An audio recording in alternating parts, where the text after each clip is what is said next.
This episode of Skirmish Supremacy is brought to you by Reformation Brewery, the official beer of your game night.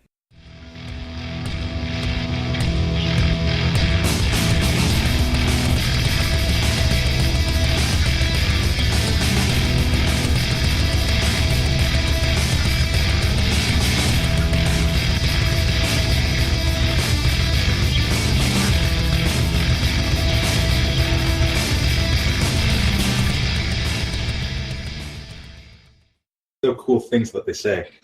No, that Zinch doesn't really say anything. He's just like, I make change and I like purple. Yeah. He's basically Prince with magic abilities. Oh, man. I find nothing wrong with this. Actually, I suddenly, feel like Tzich is a good guy.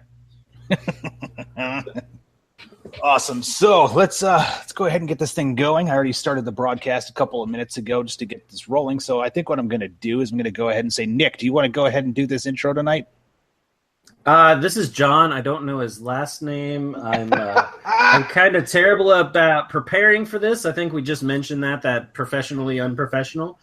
He's got an RPG. It's called Westbound.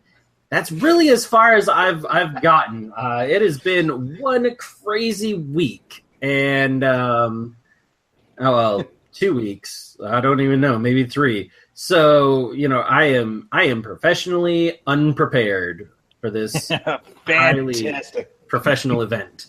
Oh, and Tim's here too. That's why he threw me under the bus. You know Tim's last name?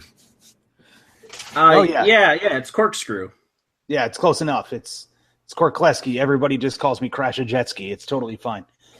So, so as far as that goes, folks, this is episode 88 this week. And as Nick was saying, we have John Heffernan from, is it Island of Bees is the name of your company? It's Island of Bees, yes. Awesome. So, Island of Bees with his Westbound Kickstarter. John, how are you doing tonight, man? I'm amazing, especially since our Kickstarter just got fully back like a day ago. Woo-hoo! I saw that. So kudos on that, man, because I know that you have a pretty quick turnaround time on this, if I remember correctly. But we'll get to that in just a second. So with all that said, John, why don't you tell us a little bit about Westbound and kind of a little bit about yourself, how you got started in RPGs, and we'll kind of roll with it from there. Well, if you're going to twist my arm, fine. Westbound's new RPG set in the magical Wild West. It's got your cowboys, elves, outlaws, dragons, ogres, savages, trains, wizards, and pretty much everything else you expect from a fantasy western. We've gotten a whole new 52-card system, or a system that uses 52 cards. You won't find a single die in this game.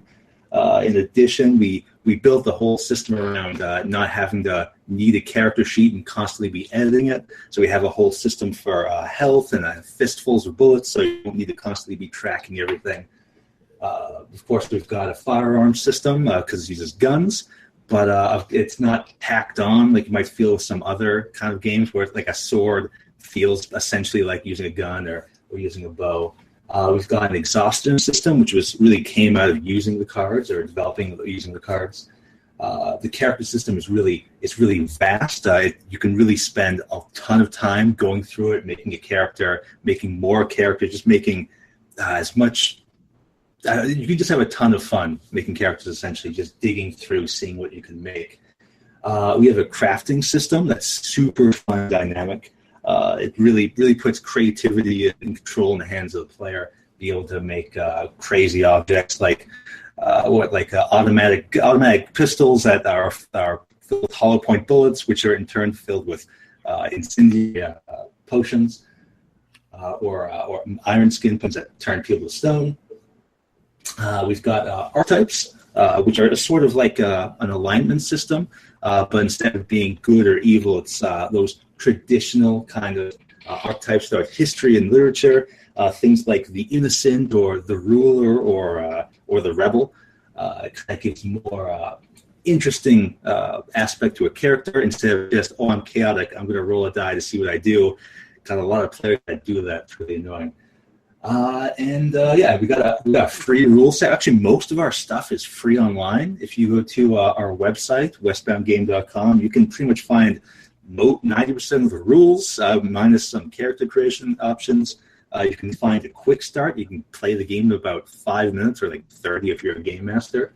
And of course, we've got a bunch of like free aids up there, like cheat sheets for your game master. And we're pretty excited that we're already funded. All right. Awesome. So, an important question: can my character ride a dragon? Potentially, if a dragon lets you. I mean, okay, All right, me and Pete over here, we're gonna go play now. Nick's like, I've got everything I need. We're good. I can ride a dragon. Enough said. So I take it in the case, like you said, if that dragon lets you, like these are your kind of traditional fantasy dragons. They're all smarter than you, stronger than you, faster than you, bigger than you. We have a section that mentions dragons as being the perfect creation of essentially the god of evolution, who's just like, okay, now I realize that I can kill and hunt everything. Maybe I should make the monsters weaker or make myself weaker. Therefore, it's going to be hard to hunt these things instead of just making the strongest things possible, which I can't be defeated by anyway. But yeah, dragons are the smartest, strongest, naturally magical. They're pretty ridiculous. Good. So it's definitely something to where coming across a dragon in this game should feel like it's going to be an epic encounter and maybe your death. Yeah, from level 1 to 20, you're gonna feel the exact same way about a dragon. There's no real scaling in this game. Scaling is more about width and height. So you're not going to have like 1 million hit points by level 20 and be able to kill 1,000 goblins without trying. At level 1 and level 20, if you see a dragon come down from the sky, it's going to be the same feeling of, holy what do I do? I have to run. Oh, you can go ahead and swear on this podcast. It's totally fine. I don't know. I'm just not used to swearing in general. Okay. That's totally fine. Single mother, very polite Christian. You got to deal with that kind of thing. Okay, totally understand. In that case, we'll do it all for you. So with that said, tell us a little bit about like I guess the Westbound world. Like you kind of noted all of the tropes to it, but like what really makes the setting itself unique? Because I'm sure a lot of people listening to this, if they're old school RPG players, the first thing they're going to think is like, well, this sounds like Lord of the Rings Deadlands. Well, it's sort of expands on the traditional kind of fantasy genre. When we were designing the whole story, we were thinking of something like Shadowrun, which was, everything's normal, and then things get crazy. In our game, when we were thinking about the background stories for these people, it was what happens when all these elves and these dwarves finally get over being in the medieval age and finally enter into this new age of industrialization, of gunpowder and all these new ideas. So we developed it from there. We thought about how magic would function and how it would function in society. It essentially created 2 new schools, which was traditional magic, which is chaotic, cannot be controlled, and at a certain point, it just changes in general. It's so mysterious, so you just have to roll with the punches, deal with it. And then there's arcanics, which is more like everything stable about magic and a more sciencey version of it. And so you'll have some people using magic elevators and such, and all these kind of magical tools, which are very mundane to the people because they're so common. It's so clear that you can use them. But then there's other like wizards and other magic users who create these incredibly wild, incredibly powerful spells, which can just completely decimate people. So it all came from this idea of let's see what happens when we take them to this new stage, this new stage of technology, and give them a reason to be going west. And of course, the only reason anyone ever really want to move is if somebody's trying to kill you or trying to force you to do something you want, or if there's just nothing left for you. So most of our westbound adventurers going west are going to be people from a township that was taken over or was destroyed, or conscription started heavily influencing them, and they were forced to move west. So the West in our world, which is the main place to be playing, very, very expansive. There's a lot of ghost towns, a lot of ancient ruins from previous existence. The book itself isn't going to have too much on the story. It's going to have a lot of little background information, and besides the small adventure we're going to be including, the House of Remorse, we're going to have to make a lot of the West up on ourselves until we get a full storybook of what's going on there.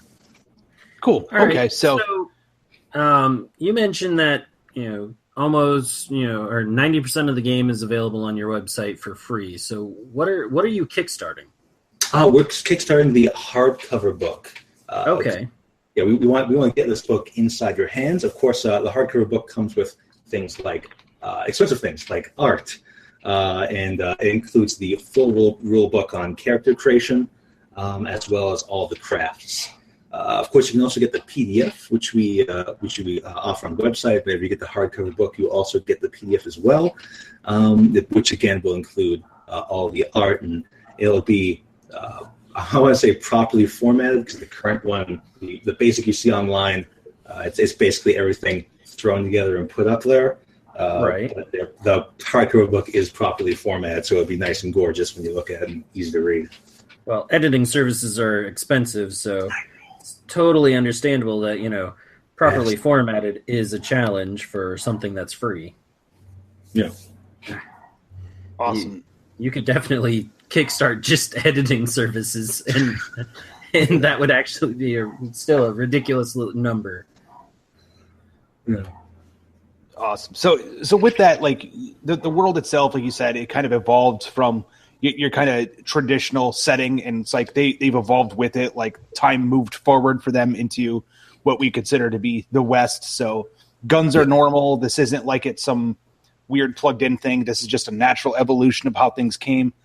So the one thing that you mentioned at the beginning, and you've actually talked about quite a bit on the Kickstarter page and your web page and everywhere, is the fact that like everything revolves around a deck of cards for each player. So how does that go about working? Probably the most difficult part to explain through voice, but super easy to explain on paper, which is why we have a quick start, which includes all of the information. They super easy graphs. Essentially, you use these a standard deck of cards to do all of your activities in the game, your checks. You would also represent things like your life. When you go into a battle, you actually draw a whole physical hand, and then you take that hand and you can expend those cards in different ways, like increasing your defense or on offense, or making yourself faster in the initiative order, or doing various other things in the game. Yes, Okay, cool. Go ahead. I was going to say, so in a way, like you use the hand to kind of set up how your I guess you want to call it the order of importance of your actions. You could say that, yeah. We get a lot of situations, or players get in a lot of situations where they have certain cards that can be used for defense and offense, and they have to decide, do I want to reel back and prepare for their attacks, or do I want to hit them hard and see if I can take them down? We have a lot of players that there's a lot of strategy in the game at that point when you get to actually decide if you're going defensive or offensive, instead of just I'm going to keep attacking until everything's dead. Okay, cool. So the other thing that you mentioned with that as well is like the deck itself is also like your energy pool, and kind of, I guess, acts as your hit points in a way. It's essentially we have an exhaustion system, which is basically as you're spending these cards, they'll go slowly into the discard pile. And once you run out, usually after an incredibly hard battle is when you usually get really tired.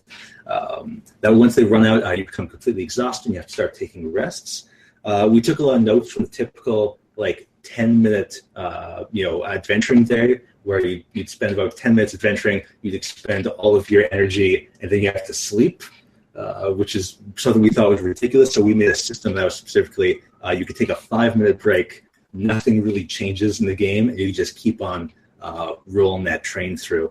But yeah, I think I forgot the question.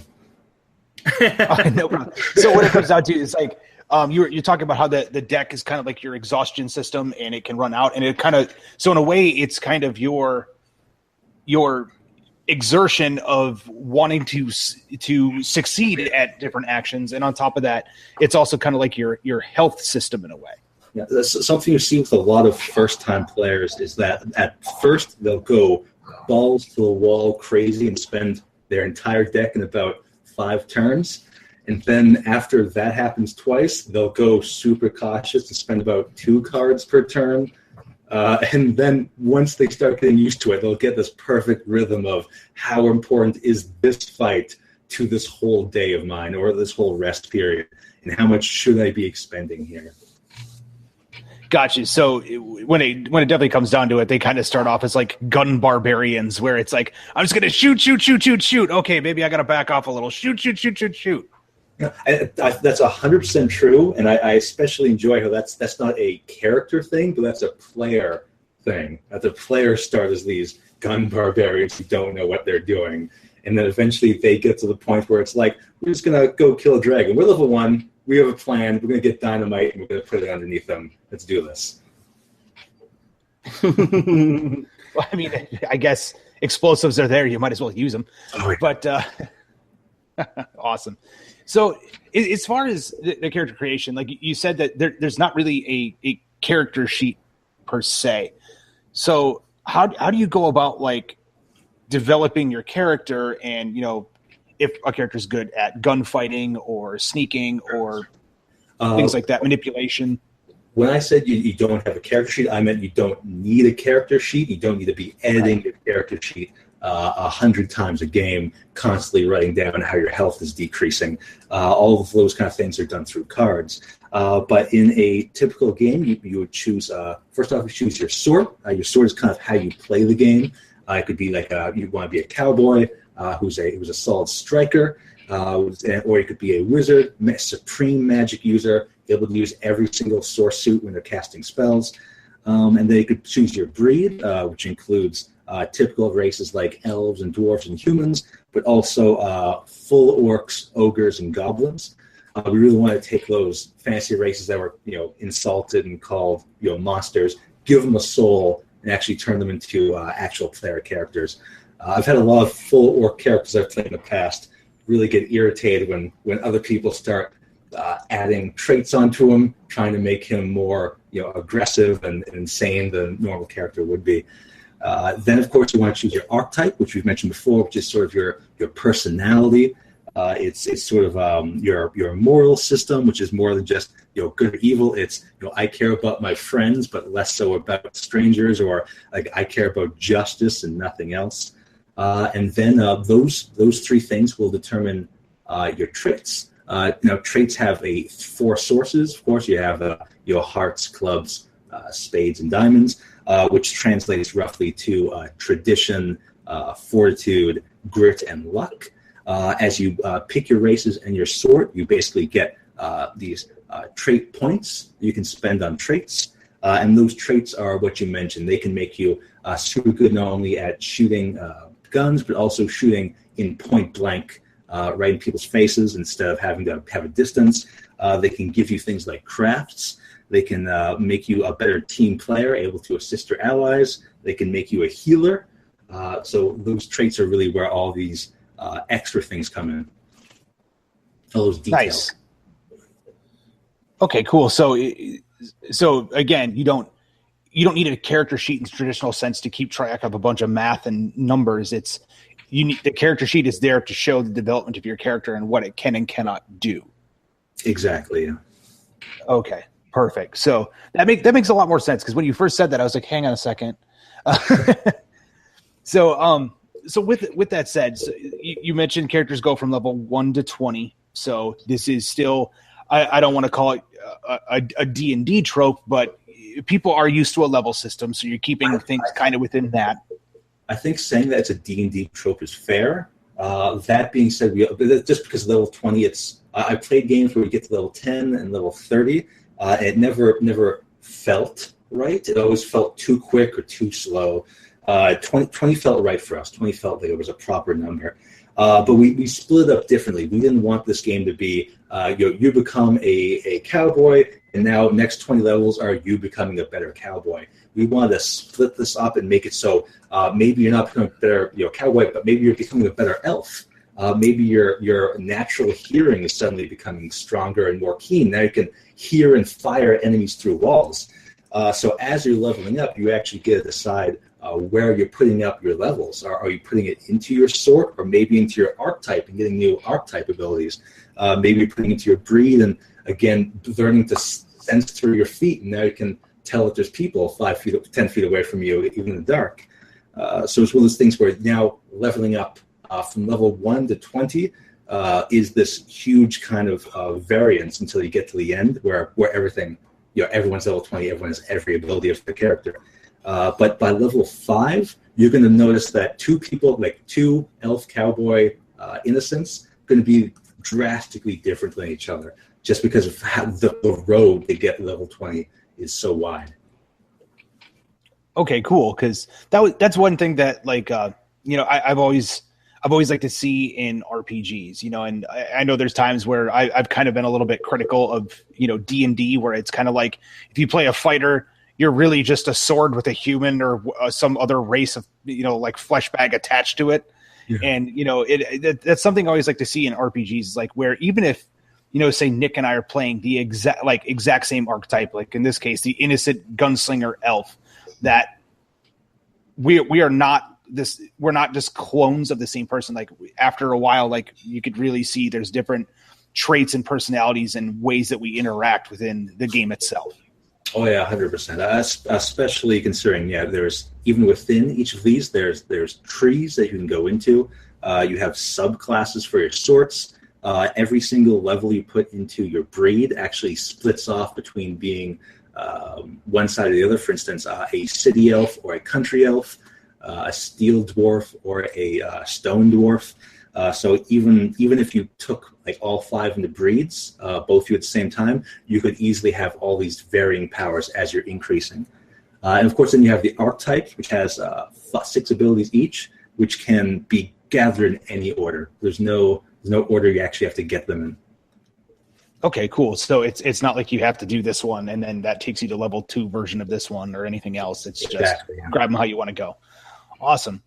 So as far as that goes, like the character creation seems like it's very robust in the way that it's handled. So leveling up isn't just like I get stronger, I hit things better. It's really based upon like my character is developing as a person and is increasing in skill where they see fit. Exactly.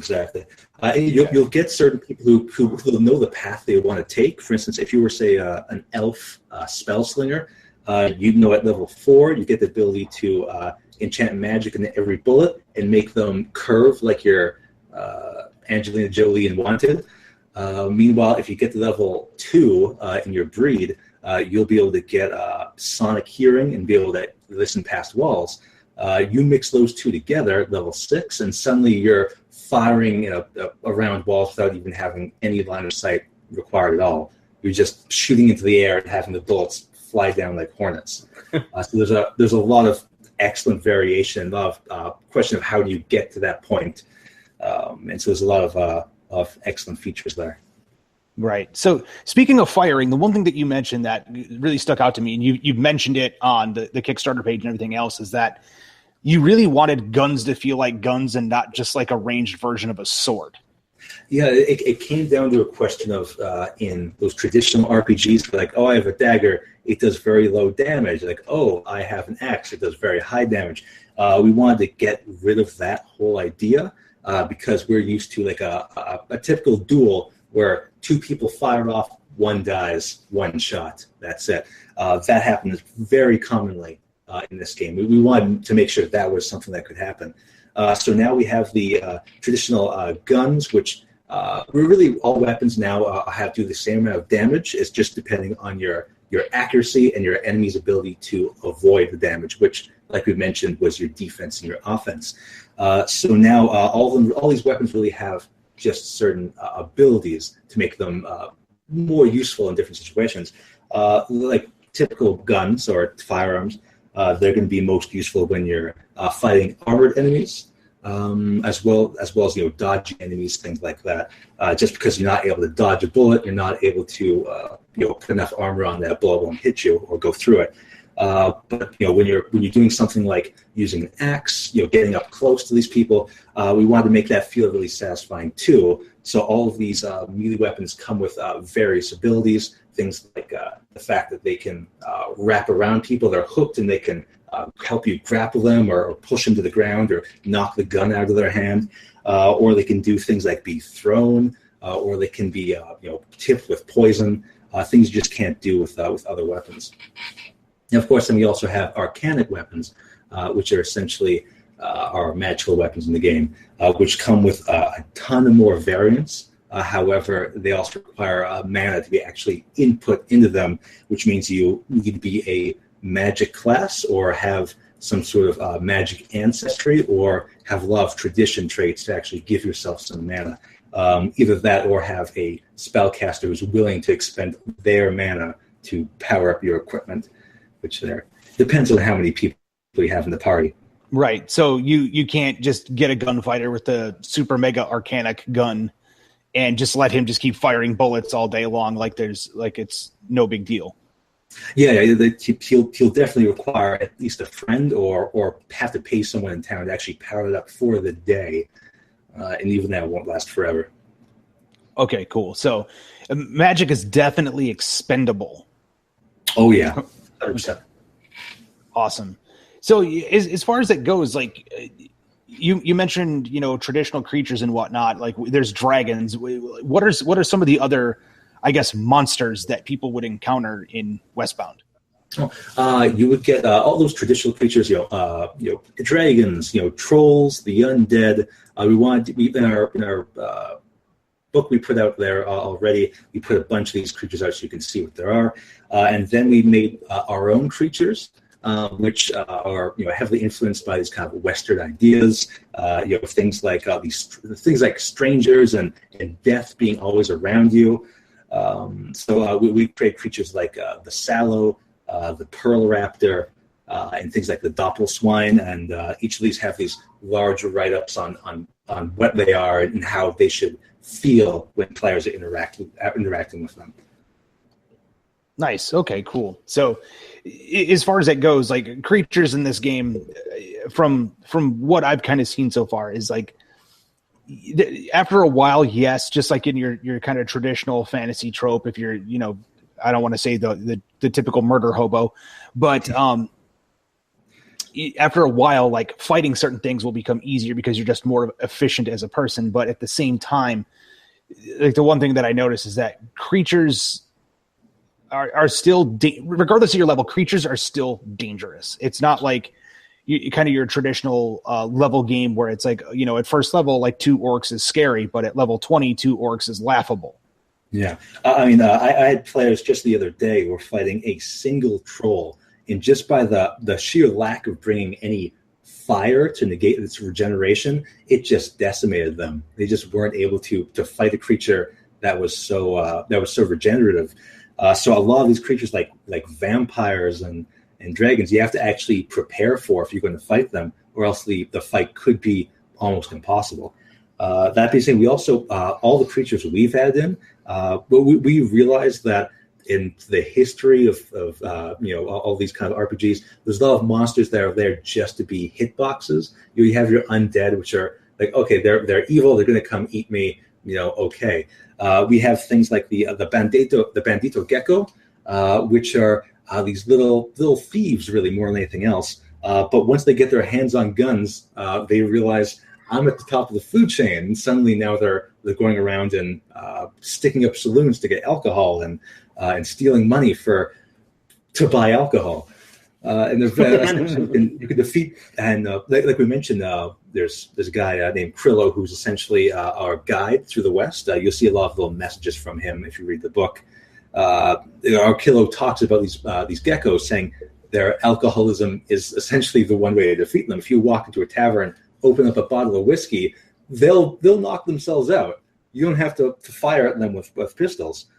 So most of the creatures we've added to the game do not even require to be fought. They're there to add more to the story than anything else. And if you get used to them, you can say, well, we're going to fight some geckos. Well, I'll bring some whiskey. Right. So everything can be beat in different ways. It's not a matter of like, I'm just going to make these things bullet sponges. Exactly, yeah. Okay, cool. So with that, like how long does your typical session last? I take it it's just your typical 4 hour, just like any other RPG out there, where 4 hours is kind of like the ideal playtime. That's interesting. I was going to say 3 hours because 3 hours is the typical playtime. I think that's just something about RPGs. There's no like perfect answer, right? No, yeah, that's true. So if you prefer to do 1 hour sessions of really short and focused games, then that's something this is absolutely capable of doing, especially with the exhaustion system where you in 2 fights, over the course of an hour, you're going to be really tired for that second fight. Or if you know it's going to be a 4 hour session over a single day, you're going to be playing a lot differently than if it's a single fight is coming. Okay, cool. So I guess with all that said, like you talked about the card mechanics, the exhaustion, character creation. Walk us through like how a typical fight would be. So like, let's say Nick and I were playing and we weren't smart enough to realize that we should open a bottle of whiskey to beat geckos. Like if we encountered 3 of them, how would like a typical, I guess, round of combat work?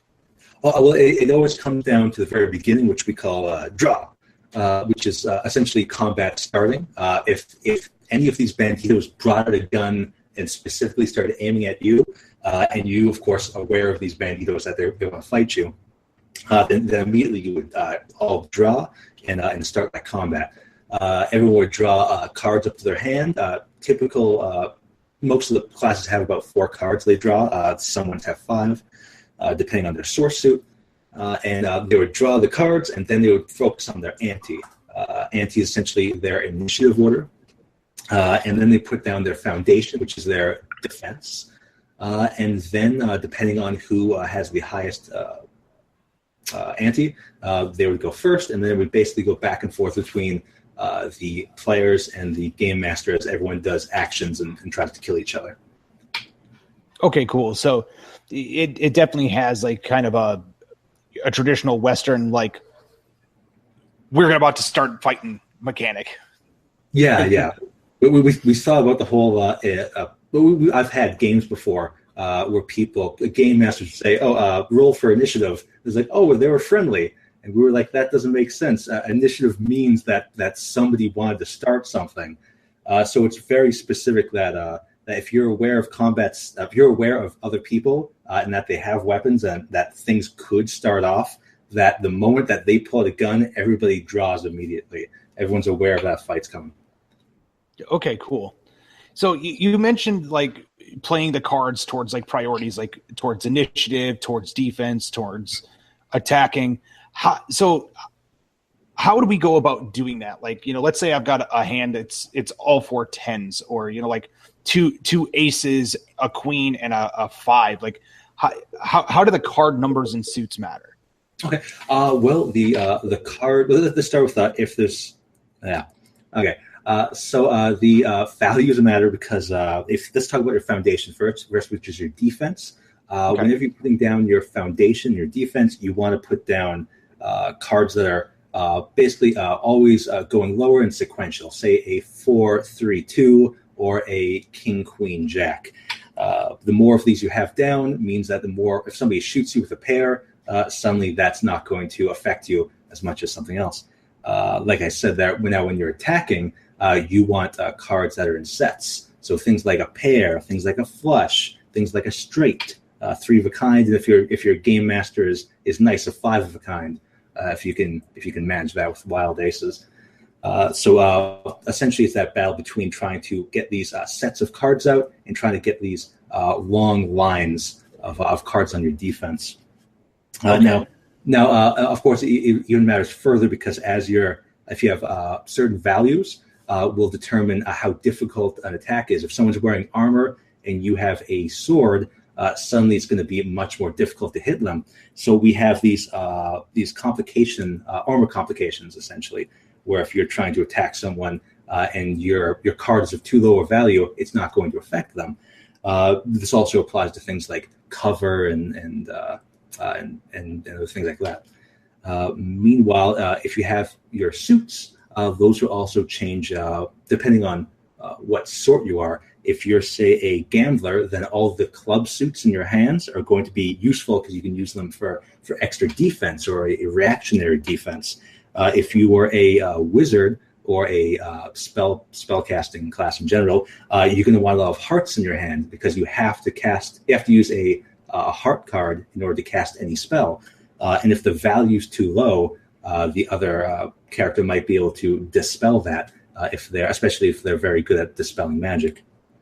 So it's all these things where the values and the suits have a ton of uses and a ton of applications. So if you really want to not focus on values, you really want to pick up a gun and particularly always get a good angle on your enemy. But if you can't do that, you're going to need high cards or high valued cards.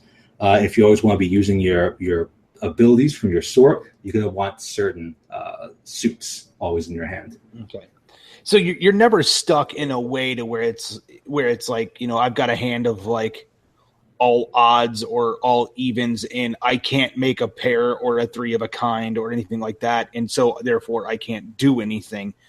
There's always going to be something based upon either the value of the card or a suit that you play that triggers an ability that will still allow you to interact. Oh, definitely. And even then, if you pull up a bum hand, you're able to, at the very beginning of your turn, discard as many cards as you want and then pick up new ones. In that way, we have a lot of players who, again, do that a lot at the beginning, discard their entire deck in about 5 turns just because they're discarding so quickly. So it's one of those things where you have a lot of opportunity to control your fortune. Okay. But again, in doing so, they are exhausting themselves. Yes, 100%.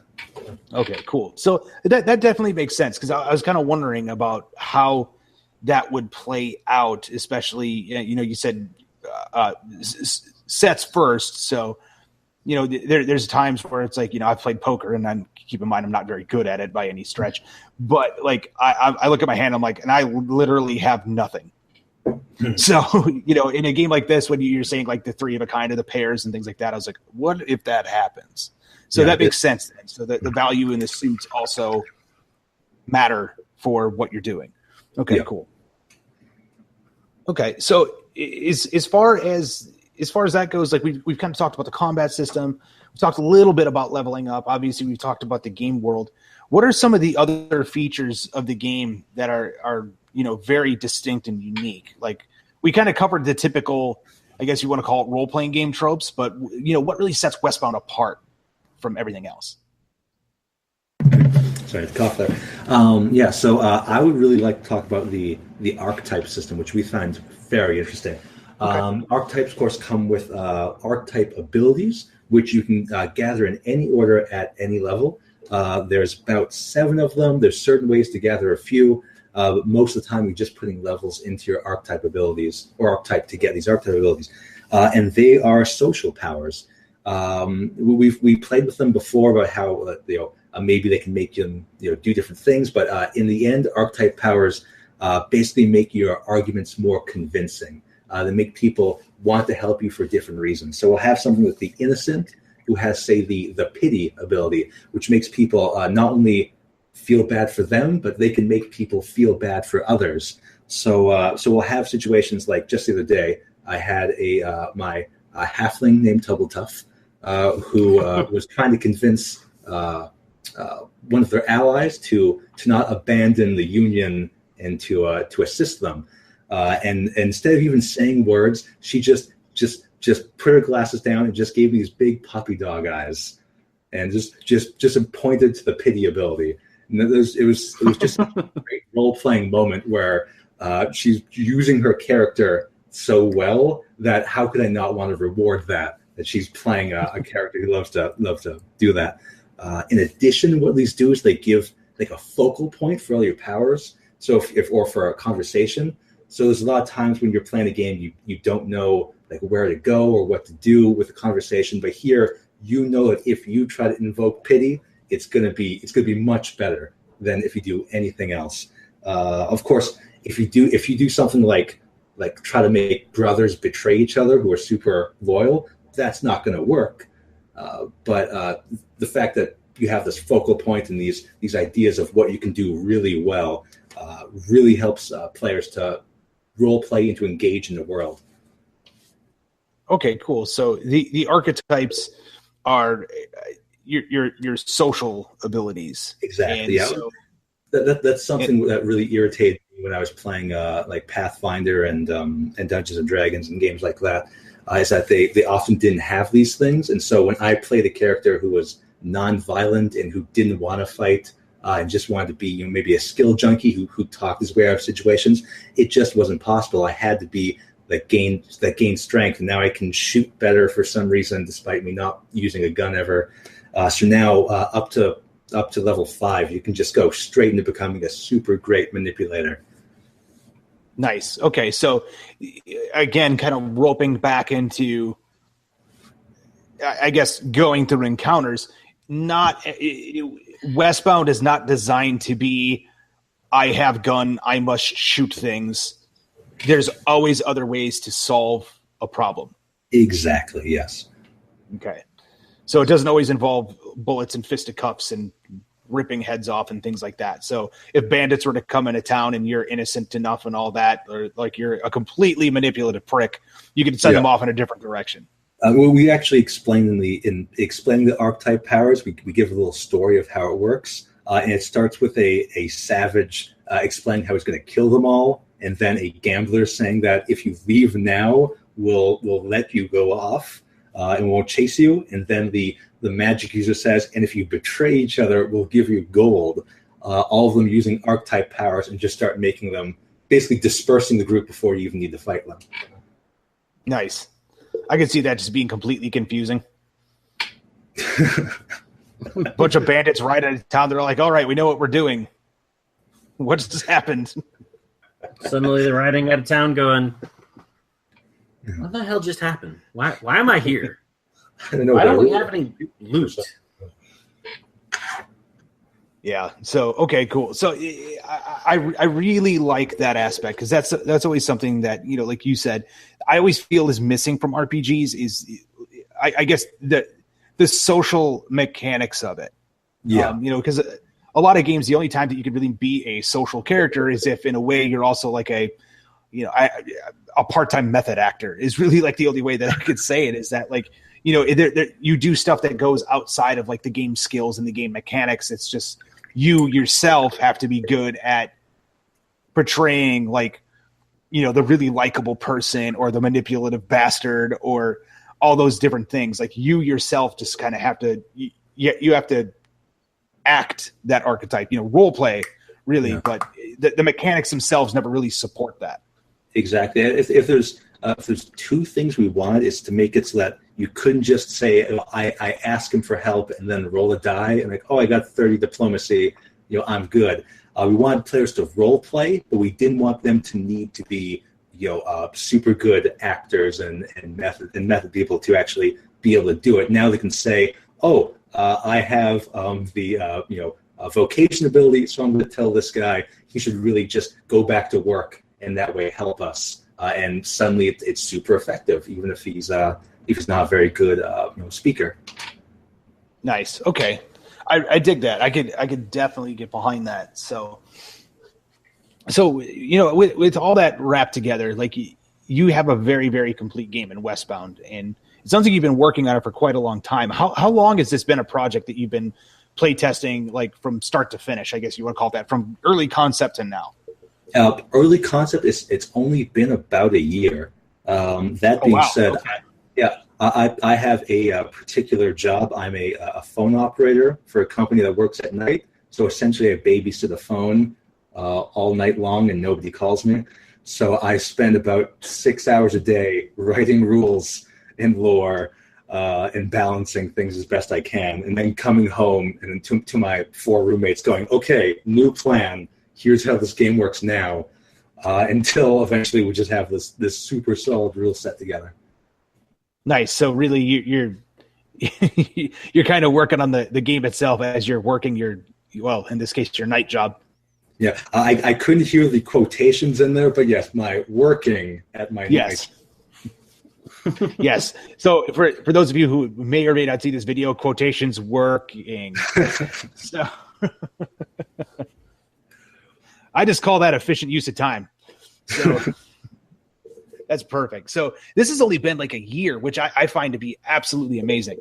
So you're talking from like the moment you said, I want to do a Western RPG with elves and orcs and all the other good stuff that goes along with it, to like, I'm going to design the card mechanic and everything 1 year. I'll note we did not start with the Western theme. We started with the deck of cards and the mission statement. Let's make a game that can use firearms without seeming ridiculous. We had played games before where we were playing, with firearms in a medieval setting, and if you were good at manipulating that system, you were just essentially God. My character became the god of gunpowder, I think, after level 6 because he knew how to use guns so well. So we wanted to make it so this actually is balanced, makes sense. It doesn't make weapons feel underpowered, and so it gives them different abilities. And so now we have just a really solid, fun system to play. Awesome. So I take it you're not the only one writing it then, right? You said you had some roommates that are kind of working with you on this. So like writing a lot of the stuff that you've had up as far as like the monster entries and whatnot, you've had some help on that in the background? All the help I've really had was play testing it. I just needed to show us, hey, how does this feel? What do you think about this? When you pick up a hand, does it feel good? Does it feel dumb? Do you feel like you should have more health, less health? Do you feel too vulnerable? Largely it was just me writing rules and lore, and had a lot of help with people doing the art. But besides that, it was just me writing the rules and the lore, and then play testing a lot with friends and family. Yeah, so let's talk about that. You have some pretty striking art. So who all do you have for artists right now? Let's see. Liam Mayer. We have Con Nugan. We have Aang, who never actually told me his last name. We actually have an art book that's coming with the Disciple of Dust package. If you are looking at our Kickstarter, which will include not only the art of each individual person, but a large biography and a contact information in case you wanted to talk to them. Most of our artists are, I want to say, it's not that they're not professional, they're not doing it as a career, most of them. Although Mugen just got hired by a company, and so as this is ending, he just told me, like, okay, great, I'm gone, by the way. I got hired. So just in time to get the last image in for us. But besides that, a lot of them are have day jobs just like the rest of us. Yeah. So in the case of the now professional full-time artist, you're kind of like, son of a bitch, congratulations. I could definitely see that. That would, especially if you came to rely on them so much, that would suck. So yeah, a lot. Most of our really good work was done by Nugan, like that elf cowboy. That's our kind of poster boy. That was all Nugan. Yeah, I was gonna say that piece looks really good. That when I saw that, I was like, okay, there's yeah. They always say don't judge a book by its cover. Screw all that. Like that elf. Really, when I saw Westbound, I was like, okay, yeah. So that was great. So with that, like your Kickstarter ends when? I think it ends in it ends on the 28th, so like 16 days, 15 days. 15 days. 15 days. Okay, cool. So we got another couple weeks left. You're already funded, which is awesome. So I know you were kind of throwing around the idea of like some custom card decks and whatnot as like additional add-ons and things like that. So that way people can have, like, I guess you want to call it, specially branded Westbound cards. It is a brand, actually, although some of you have the Westbound brand. It's actually specifically made so you can play even better and have a more satisfying sort of play. So if you're playing like a gambler, we made sure to make the aces like giant and exploding. So when you place down a 3 of a kind through a wild of aces, you're just like, shit. Or when you're a wizard, we make sure that all of the heart cards used for casting are fiery and vibrant, so you can see like, hey, buddy, let's do some magic shit. So we made sure. So essentially, buying these cards will make playing individual sorts really satisfying. Awesome. So the other thing that I noticed too, and this was mentioned more on your, or at least I caught it on your webpage. It may be on the Kickstarter page, and if I missed it, I apologize. That when you were done with this, you plan on shipping this come December. Yeah. Again, it's already finished. We've already got all the rules and everything done. We've got some tweaking we're doing in the formatting, and we have some art still coming in, so we have to put that in and then adjust things again. But besides that, it's already ready to go. I've talked with our publisher, who's not publisher, our printer, who's like, we're able to get this out in a month, and then we can ship it in another month. So everything it's on a super tight timeline. We didn't want to like push it to the end of the year like other people. We thought it'd be weird to sell a product that wasn't finished. When we made Westbound, we wanted to make sure that you knew what you were getting into. We want you to be a fanboy before you even bought the game, really.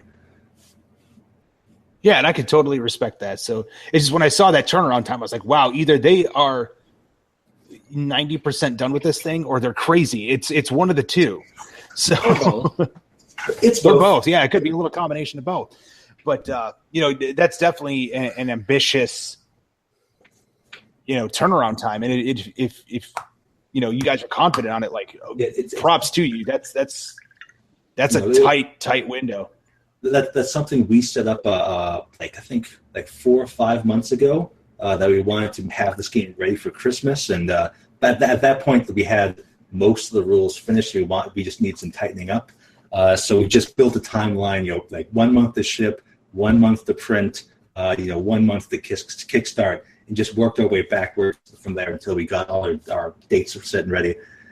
We actually put most of our stuff online like a month early because we were so ahead of schedule, which was pretty exciting for us. But yeah, so it should not be a difficult. Again, speaking to the printer, to get all of this print and shipped and ready for ready to be under your tree, essentially. Nice. Okay. So I take it this is going to be printed domestically in the United States. Some of them are going to be printed. We actually have a second printer in Europe for our European backers. Okay, awesome. Nice planning right there. Yeah, I was going to say that's definitely a smart move on the logistics side of it instead of it all coming from one area. So, because I'm sure the logistics of shipping from the United States to elsewhere, especially on books, would be a nightmare. So I totally get that one. Awesome. So 15 days left. Kickstarter's going on right now. It funded. Do you have any special stretch goals that we're getting close to reaching? Well, we're starting with the Gambler deck. Really, we really want to fund the decks as much as possible, but we knew we couldn't afford them if we just got the basic $10,000. So we thought we're just going to make it every $1,000. We'll get a new deck printed. That way, we know we can afford buying enough to make it worth it. So up to $20,000, the whole funding is just going to be deck after deck unlocking. After that, it's going to be the secret books, which are essentially, or books of secrets, which are all the things we wanted to add to the game, but we couldn't because of time restraints, and we knew we only have a month. If we're going to ship this, we can't make a whole new breed. So essentially, we're going to have every 2 months after the game arrives at your door, we're going to be uploading these free updates, which will include art and new rule set as long as they're on the subject. New breeds, new crafts, new traits. So for every essentially $10,000 funding after the decks are funded, we'll be able to make these new books and or these new updates essentially. Awesome. So, John, where can everybody find you right now amongst the internets between Twitter and Instagram and Facebook and the web and all that? We're called Westbound Game pretty much everywhere. On our Twitter, our Facebook, and westboundgame.com. If you look up Westbound Revolvers and Rituals, you'll find us on Kickstarter. Yeah. Okay, cool. So you've definitely kept the brand in check. We've we've tried to do that, but apparently Twitter can't spell out Skirmish Supremacy, so we're Skirmish Supreme, which sucks. But it is what it is. So awesome. So, folks, again, you could just basically type in Westbound game just about anywhere on the internet, and you're going to find exactly what it is that you're looking for. And Nick, is there anything else you want to throw in there before we wrap this bad boy up? I'm just really excited that the game's funded. Let's just all do a little dance real quick while no one can see us. Oh, no, I'm on camera. I'm just going to go ahead and this is happening right now. Yeah. Oh, it's happening. Fantastic. Nice. Awesome. So, yeah, Nick, I don't think we have any final minute announcements, do we? I think everything this week is pretty much on the up and up. Yeah, well, we put out the first battle report today, the day that we're recording, but so you can visit our YouTube channel and now start seeing battle reports. Those will hopefully be going up on a regular basis. We've got some planned for this weekend, some Relic Blade, and I think we're playing some Dust as well. So, be on the lookout for that stuff. Cool. Well, folks, that's going to wrap up this episode of Skirmish Supremacy. We will see you next time. Thanks for listening to another episode of Skirmish Supremacy. To see more of the antics that Nick and I do, you can check us out on Facebook at Skirmish Supremacy. We also have Twitter, which we can be reached at Skirmish Supreme, because apparently Skirmish Supremacy does not fit in Twitter. And if you want to email us directly, you can reach us at tim@skirmishsupremacy.com or nick@skirmishsupremacy.com. Thanks for listening.